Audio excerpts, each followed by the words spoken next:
2515 обращений за 2018 год. Вроде бы довольно много, но все же меньше, чем годом ранее. Часть жалоб стала основанием для внеплановых проверок. Магазины, учреждения общепита, транспортные предприятия – нарушений сотни. И порой здесь есть вина самих потребителей. Обычно невнимательность может привести к существенным финансовым потерям, особенно при покупке бытовой техники. У нас недавно было обращение гражданки.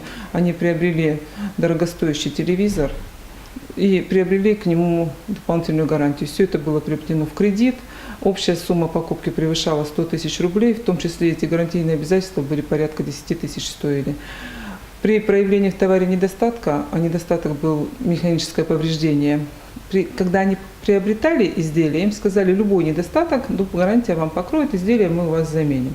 Фактически условия гарантии были таковы, что на механические повреждения не распространяется. То есть в данном случае покупатель послушал продавца, не прочитал условия договора при заключении этого договора. В преддверии сезонных распродаж в надзорном ведомстве жителей призвали к повышенной внимательности, особенно если дело касается покупки шубы. Так называемые чипы теперь обязательное условие для любого мехового изделия. Только в прошлом году из магазинов региона изъяли 16 шуб на сумму больше 400 тысяч рублей. Выявляли и другие нарушения. Чаще всего отсутствует информация о дате изготовления.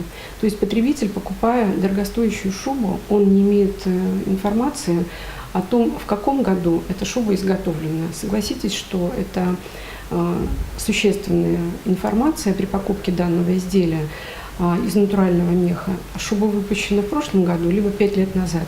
Коми, в отличие от многих регионов, запустила собственную программу защиты прав потребителей. Первый результат налицо – снижение количества жалоб. Потребительскую культуру жителей республики поднимают на семинарах, круглых столах, площадках торговых центров. Очень отрадно, что благодаря принятой программе на уровне правительства в работу по защите прав потребителей включились практически все ведомства, все министерства.